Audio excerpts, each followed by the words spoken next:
Hello everyone, welcome to my new video. পুজোর পরে এটা প্রথম আমার ভয়েস ওভার ভিডিও। এটা একটা আনবক্সিং ভিডিও। এটা এসছে ফ্লিপকার্ট থেকে। তো অনেক দিনের ইচ্ছা ছিল এটা নেওয়ার। এটা দেখে তো বুঝতেই পারছো যে তোমরা যে আমি কী নিয়েছি। তো সেটা এখন আনবক্সিং করলো রুদ্র। আর আজকে হচ্ছে নবমী, যেদিনকে মানে জিনিসটা এসেছে। আর আমি তোমাদের সাথে শেয়ার করছি অনেকটা পরে। আসলে পুজোর পর একটু শরীরটা খারাপ ছিল, তোমাদেরকে তো জানিয়েছি।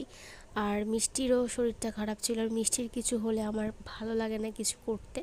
তো তাই জন্য কাজেও কোনো মন ছিল না, তো তাই জন্য কোনো রকম ভিডিও আমি তোমাদের সাথে শেয়ার করতে পারিনি। তবে এই জিনিসটা আমাদের প্রয়োজন ছিল আর অনেক দিন থেকেই নেওয়ার ইচ্ছা ছিল, তবে নেওয়া হচ্ছিল না একটাই কারণ যে অনলাইন থেকে অর্ডার করব এরকম একটা জিনিস কোনো দিনও কিনিনি অনলাইন থেকে, মানে এরকম ধরনের জিনিস তো কেমন আসবে না আসবে, যদি মানে কোনো ডিসপুট হয়।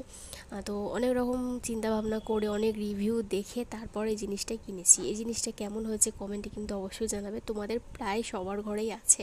তো আমি যেহেতু কিনেছি প্রথমবার, সেজন্য আমি তোমাদের সাথে শেয়ার করলাম। আর রুদ্র আছে মানে কোনো চিন্তা নেই, এই যে ওর ফিটিংস ওর সমস্ত কিছু করে দেয়। তো এই যে ফিটিং করে নিচ্ছে এখন নিজে নিজেই। আর সাথে মিষ্টি আছে, আমার মিষ্টিও কাজ করে দিচ্ছে। তো পুজোর মধ্যে এই জিনিসটা এসে গেছে। পুজোর আগে অর্ডার করেছিলাম, ভেবেছিলাম পুজোর পরে পাবো, তবে পুজোর মধ্যে এসে যেতে আমি ভীষণই খুশি হয়েছি। তো কেমন লাগছে কমেন্টে কিন্তু অবশ্যই জানাবে। আমার তো ভীষণ ভালো লেগেছে, নিজের পছন্দের একটা জিনিস কিনতে পারলাম। তো চলো আজকের মতো টাটা, আবার দেখা হবে কালকে।